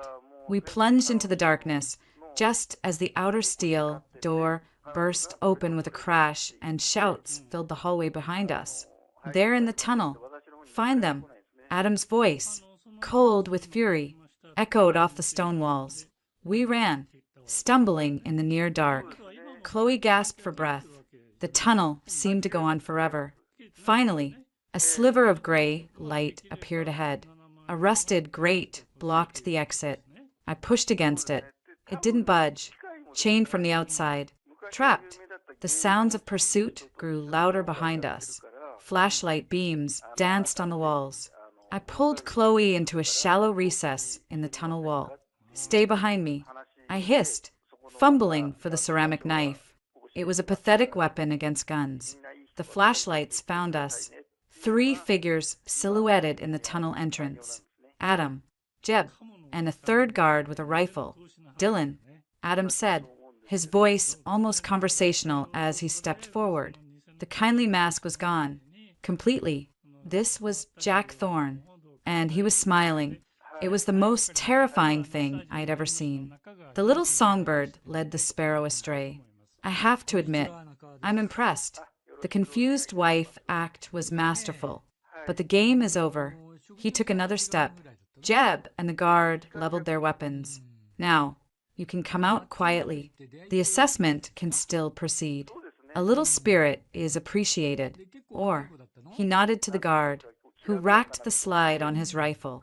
We can end the charade here. Chloe will still fetch a fine price at auction. And you, my dear, will be remembered as tragically unstable, lost in the woods during a mental episode. A footnote. I had nothing. No play. The tunnel was a dead end. My knife was useless. The digital dead man switch was counting down. But it wouldn't save us now. Then, a new sound cut through the tense silence. Not from behind Adam, but from above, a loud, rhythmic whump, whump, whump that grew rapidly closer. Dust shook from the tunnel ceiling. Adam's smile faltered. He looked up, confused. A voice, amplified and official, boomed from the sky outside, shaking the very ground. "This is the FBI. You are surrounded. Come out with your hands up." The guard with the rifle spun, aiming it up at the grate. Jeb looked at Adam, uncertainty on his face for the first time. Adam's face went from smug to livid in a heartbeat. He whirled on me. "What did you do?" I allowed myself a smile then, cold and sharp. I reached into my coveralls and pulled out the digital voice recorder, holding it up so its little red record light was visible. "I RSVP'd for the party. Jack," I said, my voice clear in the confined space. "And I brought some friends." The sound of splintering wood and crashing metal came from the direction of the lodge. Shouts, a scream. The FBI wasn't just at the grate. They were storming the main building. Adam's eyes darted from me to the exit, to the sounds of his world collapsing.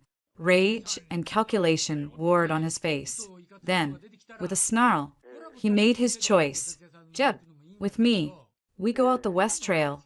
He pointed a furious finger at me. "This isn't over."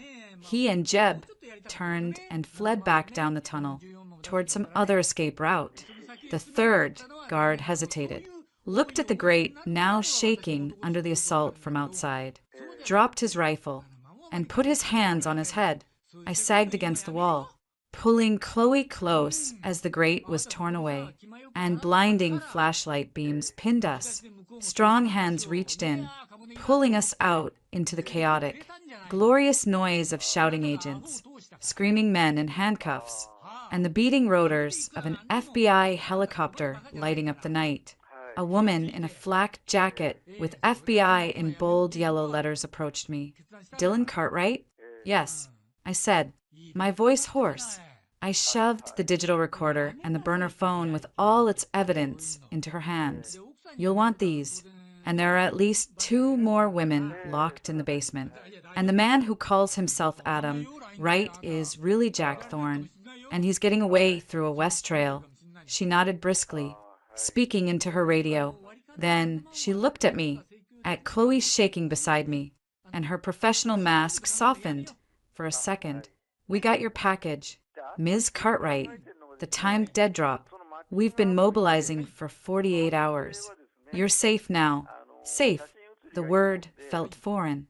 I looked past her, at the chaos of the raid, at the wealthy, powerful men in handcuffs being led away. I saw Senator Vance, his silver hair disheveled, shouting about his lawyers.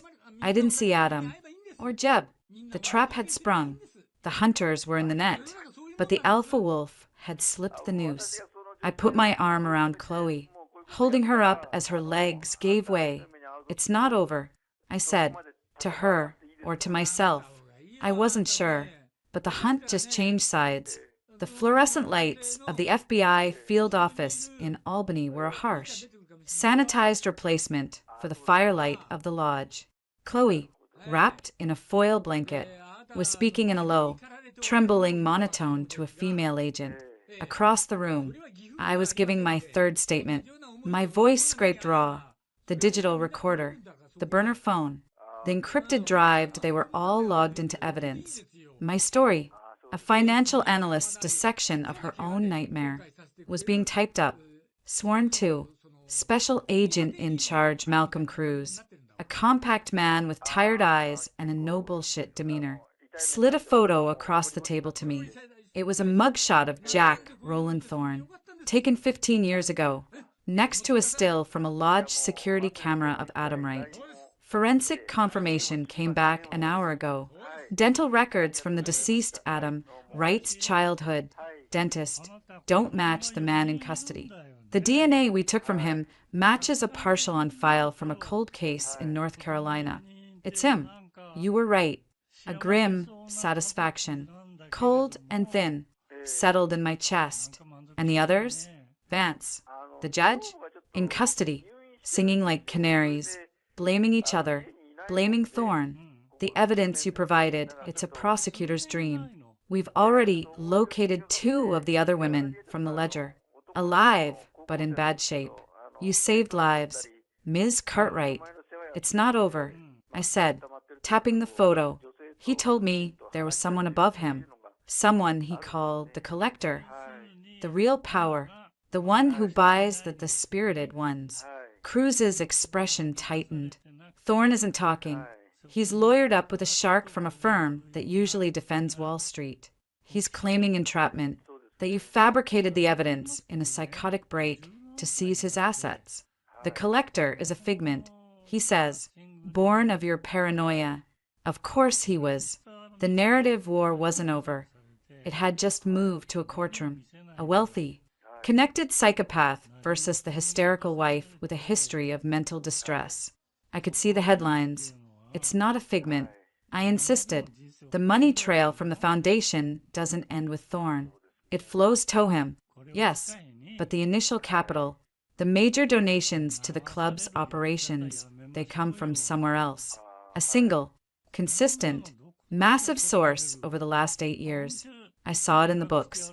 A trust called Acheron Prime. It's the umbrella over all the other shells. Find the beneficiary of Acheron Prime, and you find your collector. Cruz leaned back, rubbing his eyes. We're tracing it. It's slow.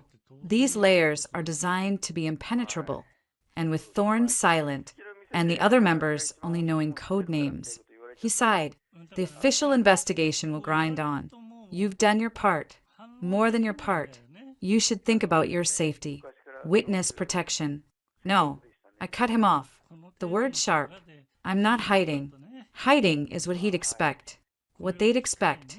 I leaned forward. Agent Cruz, with all due respect, your system is built to catch Jack Thornes. It moves too slowly for the man who owns the Jack Thornes. He's watching this right now. He's seeing his operation collapse. And he's doing 2 things, covering his tracks and deciding how to clean up the mess. I'm the mess. Cruz studied me. You're proposing what? Exactly? I'm proposing you use me as bait, but on my terms. His look was incredulous. Absolutely not. He won't come for me while I'm in your protective custody. He'll go to ground, rebuild. But if he thinks I'm vulnerable, if he thinks I'm the loose thread that can still unravel everything, he'll send someone. And you'll get him. Or you'll get the someone who leads you to him. It's too dangerous. What's more dangerous? I asked quietly. Is letting a man who trades in human lives slip back into the shadows because we played it safe? He was silent for a long moment. I can't authorize that. Officially. I stood up. Then, unofficially, I'm going home. To my apartment in the city. The one whose security system, I know, is compromised. Because my husband, the psychopath, installed it. I'll be a sitting duck. What you do with that information, Agent Cruz, is up to you. I walked out, leaving him with the grim calculus. I was done asking for permission. My return to the Tribeca loft was a surreal homecoming. It was a crime scene now, stripped of its perfect facade by forensic techs. A fine layer of dust coated every surface. The silence was no longer peaceful, it was accusatory. Rachel was waiting, her face pale with worry and lack of sleep. You're a lunatic, a glorious, magnificent lunatic. She hugged me fiercely. The data dump worked. It's everywhere. The news cycles are apocalyptic. Philanthropist a predator. Secret hunting club of the elite. The FBI had to move, but the collector isn't in the headlines. I said, pulling away. Thorne is. Vance is. The foot soldiers. The general is still in his tent. We need to smoke him out. I've been working on Acheron Prime, she said, powering up her laptop. It's a masterpiece of obfuscation. Layers within layers. But I found a pressure point. Every quarter, a disbursement is made from Acheron Prime to a law firm in D.C., Covington, Birch Hale, for administrative services. It's the only consistent, non-Thorne-related outgoing. It's the fee for the architects of the maze. Can we trace the client? Not digitally, but we know who at that firm handles high net worth, discreet asset management. She pulled up a profile. Senior partner, Franklin Hale, old money, Georgetown law, connects to every political dynasty in the last 40 years. If anyone knows, it's him. Then we ask him. I said, Dylan, you can't just walk into Covington, Birch Hale, and ask to see the books for a secret slave traders trust. No, I agreed, but I can make him come to me. My play was public, brutal, and direct. I called Victoria Ross. Her voice was wary, haunted. It's on the news. I saw. You actually did it. I need your help to finish it. I said, the man at the top is still out there. I'm holding a press conference tomorrow. I'm going to name him. And I want you there beside me. Along. Terrified silence. He'll kill me. He'll kill you. He'll try. But if we're on every screen in America, live, it becomes much harder. Your silence kept you alive. Victoria, but your voice can set you free. Really free. She wept softly on the phone. Then, with a resolve that sounded like it was being pulled from the depths of her soul, she said, where and when? The next day, in a donated conference room at a women's shelter, with Chloe and Victoria flanking me, I faced a seething wall of cameras. I was no longer the trembling wife. I wore a sharp, black suit. My hair was pulled back. I was Dylan Cartwright, analyst, survivor, accuser. I told my story, concisely, without hysterics, the financial anomalies, the ledger, the lodge. I displayed enlarged, redacted copies of the ledger pages, the financial flows. I named Jack Thorne. I named the arrested men. Then I paused, letting the room hang. But this did not begin with Jack Thorne. I said, my voice clear and cutting in the silent room. He was a tool, a gifted, monstrous one, but a tool. The infrastructure, the funding, the legal protection for this enterprise came from higher up, from a man my husband called the collector, a man who sits in a position of power and respectability, funding his grotesque hobby through a network of trusts, the primary one being Akron Prime. The room erupted in shouted questions. I held up a hand. I am not, today, going to utter a name I cannot yet prove in a court of law. The FBI is building that case. But I will say this directly to him. We see you. I see you. The money trail you thought was buried in the Caymans, it has a heartbeat, and we're listening to it. Your associates are in cages, talking. Your empire of misery is ash. And I will not rest. And these women beside me will not rest until you are sitting in the cold, concrete cell you built for others in your mind. It was a declaration of war, broadcast live on national television. I wasn't asking the system for help anymore. I was telling the monster I was coming for him. The reaction was instant and volcanic. Legal pundits debated the ethics of my speech. Talk shows dissected the collector as a myth or a terrifying reality. The FBI, through a gritted teeth cruise, gave a press conference urging the public to let the investigation proceed, neither confirming nor denying my claims. The private reaction came that night, as I worked with Rachel in the loft, tracing the public connections of Franklin Hale. My phone buzzed, a blocked number. I answered, putting it on speaker. Rachel's fingers froze over her keyboard. Ms. Cartwright. The voice was elderly, cultured, and as cold as interstellar space.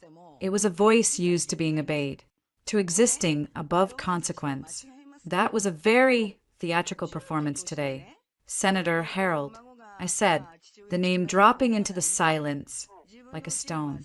I guessed, based on the scale, the political connections, the need for ultimate control, saying it was a shot in the dark that hit flesh, a faint, dry chuckle. I see the financial analyst in you enjoys deduction, a dangerous hobby. You've caused a great deal of inconvenience, ruined some useful idiots, but you've reached the limit of your audit. Have I? You have. You're operating under a misapprehension. You believe you've exposed a secret. All you've done is proven you're a loose end. Loose ends are clipped. His tone was chillingly matter-of-fact. The man you married was a rabid dog. I put a leash on him. Now the dog has been put down. The story ends there. The narrative is clean. The hysterical wife, the predatory husband, a personal tragedy, not a conspiracy. And if I keep talking, if Victoria talks, if Chloe talks, then it will be a tragedy of a different sort. He said, smoothly, a car accident, an overdose in the aftermath of trauma, a suicide, perhaps. The public has a short attention span. Ms. Cartwright, they crave simple stories. You will be remembered as a victim, not a victor, which is all you ever were. Really. The call disconnected. Rachel stared at me, her face white. He just threatened you on a recorded line he knows we're probably recording. The arrogance. It's not arrogance. I said, my own voice cold. It's certainty. He believes his power is absolute, that he's untouchable. I looked at the trace program running on Rachel's screen. The call, though blocked, had given her a digital footprint to chase. He's made his first mistake. He engaged. Now, we find him. 2 days later, the trap I'd set for Cruz's unofficial benefit was sprung. I'd made a show of leaving the loft for a late-night walk. A calculated risk. A black van with tinted windows slid to the curb a block from my building. 2 men in dark clothes got out, moving with purpose. Before they took 3 steps, unmarked sedans boxed the van in. Agents in body armor swarmed. There was a brief, violent struggle. The would-be kidnappers low-level muscle. According to Cruz, that were in cuffs. They're talking. Cruz told me over a secure line later. Freelance. Hired through a cutout. But the payment originated from a dummy account that received a wire from a foundation owned by Franklin Hale's law firm. The connection. Hale to the hit. Hale to Acheron Prime. Hale to the collector. It was the thread. Enough for a warrant? I asked. For Hale? For financial questioning. Maybe. For Senator Harold? Not a chance. He's on the Intelligence Oversight Committee. He's a monument. We need a direct, unassailable link. Or a confession. I knew what I had to do. We needed to turn the architect. We needed Franklin Hale, posing as a new, ultra-discreet client referred by the Acheron Group. Rachel used a deepfake voice simulator and a maze of encrypted servers to get me a virtual meeting with Franklin Hale. My screen showed a generic avatar. His showed a dignified, worried-looking man in his 70s with a wall of leather-bound books behind him. I must say, the circumstances are highly unusual. Hale began, his voice oozing cautious professionalism. My firm values discretion above all. As do I said, my voice digitally altered to a lower, smoother register. My interests align with the late Mr. Thorne's former patron. I'm interested in acquiring a specialized asset. I was told you manage the logistics and legacy for such acquisitions. Hale's face tightened almost imperceptibly. I'm afraid I don't know what you're referring to. My firm handles estate planning and international trust law. You handle the Acheron Prime Trust. I stated flatly, the one that just lost its primary investment manager to an FBI raid. I want to assume the remaining portfolio, specifically, item Songbird. I'm told she's still in transition. It was a huge gamble. If Chloe had already been moved, or if he was more loyal than afraid, it would fail. Hale went very still. The professional mask cracked, revealing raw, panicked fear. Who are you? This is a secured line. But I'm the future. I interrupted. Jack Thorne is gone. Your other clients are facing life in prison. The senator is scrambling to save his own skin. Who do you think he's going to sacrifice to contain this? Mr. Hale, the brilliant lawyer who designed the money maze? Or will he expect you to fall on your sword for the sake of the greater good? I could see the calculations flickering behind his eyes. the survival instinct of a cornered rat. I have attorney-client privilege. I have protections. You have a choice, I said, leaning closer to my camera, my altered voice dropping to a conspiratorial whisper. You can be the loyal footman who goes down with a sinking ship full of monsters, or you can be the witness who helps sink it first, in exchange for a very comfortable witness protection-style retirement somewhere with no extradition. The FBI already has the money trail. They have Thorne's hard drive. It's only a matter of time before they subpoena you and peel your life apart. I'm offering you a way out. Today, right now. I nodded to Rachel. Off screen, a file appeared in the chat window of our encrypted call. It was a dummy document, but labeled FBI Immunity Framework, Draft. Subject, Franklin Hale. He stared at it. The last of his resistance crumbled. The man was a builder of castles for giants. Now the giants were falling, and he didn't want to be buried in the rubble. What do you want? He whispered. The beneficiary of Acheron Prime.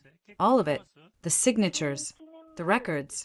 The direct, incontrovertible link to Senator William Harold. And you will testify to it. You will give a sworn, videotaped deposition. Right now. To the FBI agents who are about to enter your office. As if on cue, Cruz's voice came over the line. Clear and official. Franklin Hale. This is Special Agent in Charge Malcolm Cruz. Federal Bureau of Investigation. We are outside your office. Open the door. It's time to talk about Acheron Prime. Hale's shoulders slumped. The collector of secrets had been collected. An hour later, Rachel and I watched the live news feed. Senator William Harold, the Lion of the Senate, a man photographed with presidents, was being led in handcuffs from his Georgetown brownstone. He wasn't smiling. He looked old and small and furiously bewildered. The cheer read, Senator Harold arrested in human trafficking. Conspiracy probe. Alleged collector in elite club. Rachel let out a whoop. I just stared. A vast, quiet exhaustion settling over me. The monster was in the net. The system, finally, had worked. My phone buzzed. A text from an unknown number. I opened it. It was a photo of me, taken through a long lens, from a rooftop across from the women's shelter, where we'd held the press conference. The day I declared war. Below it, a message. The hunt is the only thing that is real. The cage is just a different kind of forest. See you soon. J. Jeb. The game wasn't over. One rabid dog was still off the leash, and he wasn't interested in money or power. He just liked to hunt. I looked at the photo, then out the window at the gathering dusk. A slow, cold smile touched my lips. Let him come. The final move was his, but the board was mine. The text from Jeb was a barb, meant to hook into my fear and drag me back into the dark. I stared at the photo of myself, a pixelated target in a sniper's scope. See you soon, the other rabid dog. The one who liked to get his hands dirty, was off his leash and hungry. A year ago, that message would have frozen me. Now, it just clarified the final item on my to-do list. I showed the phone to Agent Cruz the next morning in his office. The air still smelled of stale coffee and closed cases. He's not finished, I said. Cruz sighed. The weariness of a man who knows some storms never fully pass. Jebediah Miller. We've had bolos out since Glenmont. He's a ghost. Ex-Special Forces. Knows how to disappear. The threat is credible. Ms. Cartwright. With Harold and Thorne in custody. You're his last link. A loose end he'll want to tie up personally. We can accelerate your placement in the protection program. New name, new life, far away, and live looking over my shoulder forever? I shook my head. No, I'm done running, and I'm done being the bait in someone else's trap. I leaned forward. I'm going to be the trap, and I need you to help me spring it. He listened, skepticism hardening into reluctant respect as I laid out the plan. It was simple, brutal, and leveraged the one thing we had that Jeb wanted. Me, alone and vulnerable. The public story, fed through a reliable news contact, was that Dylan Cartwright, emotionally shattered and seeking closure, was returning to the Wright estate in Cold Spring one final time before it was seized by the government and sold. A private, difficult goodbye. The private reality was a tactical operation. Cruz would have a full FBI surveillance team embedded in the woods, in the house, watching every approach. They would take Jeb the moment he showed his face. The personal reality was something else entirely. This was my finale. 2 days later, under a gray, drizzling sky, I stood on the overgrown gravel drive of the house on the river. It looked smaller now, just a sad, empty shell of money and misery. Cruz's voice was a whisper in my ear via a nearly invisible comms unit. All teams are green. We have eyes on every vector. You're clear to proceed. Remember, the moment you have visual, you say the word, and we move. Do not engage. Understood. I murmured and walked inside. The silence was thick and dusty. I moved with purpose, not to the main rooms, but straight down to the basement. The door to the sterile room stood open, the chain hanging from the wall like a dead snake. I stood in the doorway for a long moment, not feeling the ghost of Chloe, but the solid, cold weight of what had been done here. This was where the hunt had truly begun for me. I took a small, gasoline-soaked rag and a book of matches from my pocket, a symbolic gesture. I'd promised myself I'd burn this place down. The courts had other plans, but this room could burn. I struck a match. I always pegged you for the dramatic type. The voice came from the stairs behind me, rough and familiar. I didn't jump. I'd expected him to get past the perimeter. Jeb was that good. I let the match burn down, close to my fingers, then shook it out. The theater of the arsonist was over. The real play began. I turned slowly. Jeb stood at the foot of the stairs, blocking my only exit. He looked older, harder, dressed in dark, practical clothing. In his hand was a long, wicked-looking hunting knife. Not a gun. Quiet. Personal. They said you'd come here for a cry, he said, taking a step into the dim basement light. But I knew better. You came to clean up. You're a thorough little bitch. I'll give you that. Where's the sport in killing an unarmed woman in a basement? Jeb? I asked, my voice echoing slightly in the stone room. I thought you liked the hunt. He smiled, a thin crack in his weathered face. This ain't a hunt. This is pest control. You stirred up the nest, got the queens killed or captured. Now the worker bee has to clean out the rot. He took another step, his eyes on the knife in my hand, the ceramic one I'd palmed when I turned. You gonna try and fight me with that little thing? Cute. Cruz.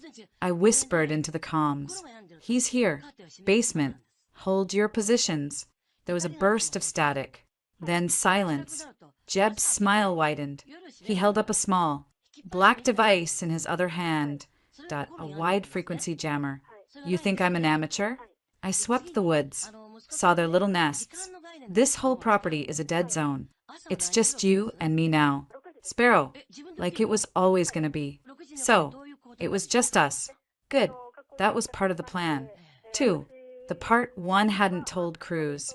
Jack's in a Supermax. I said, circling slightly, keeping the cot between us. Talking about a book deal. Says the collector made him do it. Says you were his attack dog. Jeb's face twitched. Jack's weak. Always was. A fancy talker monster who needed other men to do the real work. I was the real work. I kept his secrets. I trained his pets. I took out his trash. He gestured at me with the knife. You're the last bag of trash. And Harold, your esteemed senator, he's cutting a deal, giving up everyone, including the help, your offshore accounts, the one in the Caymans. The FBI is freezing them as we speak. All that hazard pay for being a good little guard dog gone. I saw the first flicker of real anger in his eyes. The money, for a man like him. It was the score, the reward for a life of violence. You're lying. Am I? Why do you think I'm really here? Jeb, the FBI doesn't know I came. I disabled my tracker. I needed to see your face when you realized you lost. Not just your freedom, your payoff, everything you did for them, and you end up with nothing. A fugitive with empty pockets. I was baiting him, pushing him off his cool. Professional center. I needed him angry, reckless. It worked. With a growl, he lunged, not with the controlled step of a hunter, but with the furious rush of a provoked animal. He was fast, incredibly fast. I dodged backward, the knife in his hand slicing the air where my arm had been. I scrambled over the cot, putting it between us again. You think you're smart? He spat. You're just a dumb bitch who got lucky. I'm gonna make you scream in this room. Then I'm gonna leave you in the woods for the animals. A fitting end. He kicked the cot aside, the metal frame shrieking against the stone. I was running out of room. My back was near the wall with the chain. I feinted left, then dove right, toward the small bathroom. It was a trap at a dead end. He knew it. He followed, confident, blocking the doorway. Nowhere to run. Little bird. I stood in the center of the small tiled room, my back to him, facing the toilet. I heard his step behind me, felt the shift in the air as he raised the knife for a final, powerful thrust. I didn't turn. I yanked the heavy, porcelain lid off the back of the toilet, spinning and heaving it with all my strength. It was an ungainly, desperate weapon. He batted it aside with his forearm, a grunt of pain escaping him that the lid was heavy. But it did what I needed. It broke his stance, made him flinch. In that half second, I dropped the ceramic knife and grabbed what was truly hidden behind the toilet tank, duct taped in place during my earlier, solitary visit to this house 2 days ago. Jeb's own favorite tool, taken from a locked case in his caretaker's room. A Taser X2, capable of firing 2 barb probes. He saw it, his eyes widening in shock. I didn't let him finish. I fired. The twin probes hit him center mass with a pop crackle. 50,000 volts of electricity slammed into his nervous system. His body went rigid, every muscle locking. The hunting knife clattered to the floor. He followed it a second later, crashing down like a felled tree, jerking violently. I stood over him, the taser wired and still delivering its pulse. I watched the fury and shock in his eyes dissolve into pure, helpless agony. When the 5-second cycle ended, I didn't release the trigger. I pressed it again, administering another wave. You like chains? I asked, my voice calm over the crackling electricity. You like helplessness? I hit the trigger a third time as his body started to twitch back to life. His bladder let go, a dark stain spreading on his pants. Finally, I stopped. I knelt, keeping the taser aimed at his face. I used plastic zip ties from my pocket to bind his wrists tightly behind his back, then his ankles. I rolled him onto his stomach. He was breathing in ragged, wet gasps, utterly helpless. I picked up his own hunting knife. I leaned close, my lips near his ear. The hunt is over. Jeb, the predator is in the dirt. And this dumb bitch just tagged you. I stood up, walked to the basement door, and deactivated the jammer he'd left on the stairs. Immediately, my earpiece exploded with Cruz's frantic voice. Cartwright, respond. We're breaching. Stand down. Agent Cruz. I said, my voice steady. The pest has been contained. Basement. Send your cleanup crew. And an EMT. He's had a bad day. I walked up the stairs and out of the house into the cool, drizzling air. FBI agents in body armor streamed past me, their weapons drawn. I ignored them. I walked to the edge of the property, to the cliff overlooking the Hudson. The rain was washing the dust and the memory of that house away. Cruz approached me cautiously, like one might approach an unexploded bomb. You were supposed to wait for us. He had a jammer. You could have been killed. I was never in danger. I said, not looking at him. He saw a victim coming to mourn. I saw an auditor coming to collect a final debt. We were never in the same story. He was silent for a moment. The DA will want to talk to you about the force used. It was self-defense. The entire property is covered in my legally authorized FBI surveillance, which will show him attacking me with a lethal weapon. The taser was a non-lethal defensive tool found on site. The use of force was continuous because the threat was continuous until he was restrained. I finally looked at him. I've read the manuals. Agent Cruz. I know the rules. He broke them. I didn't. He almost smiled. Counselor Cartwright. What now? I looked out at the gray, flowing river. Now, I said, I live. Epilogue. 6 months later, the autumn sun was sharp and clean. I stood beside Chloe Pearson on the steps of the newly renovated brownstone in Brooklyn. The sign beside the door read, "The Evangeline Wright Resource Center, a safe harbor." Evangeline had been the real Evie's middle name. It was Chloe's idea, a reclaiming. The place was funded by the liquidated assets of the Wright Foundation and the seized fortunes of Harold and his club members, funneled through a victim restitution fund I'd helped design. It provided housing, legal aid, therapy, and job training for survivors of trafficking and predatory violence. Chloe was the head of resident advocacy. She had a light in her eyes now, fragile but burning. "It's good," she said, squeezing my arm. "It's really good." "It is." I agreed. Inside, the air buzzed with positive chaos. Volunteers unpacked boxes. A social worker led a group session in the sunlit common room. It was the opposite of the sterile basement, the opposite of the lodge. It was life, stubborn and growing. My phone buzzed. A calendar alert. Sentencing, People versus Thorn et al. I took a town car to the federal courthouse in Manhattan.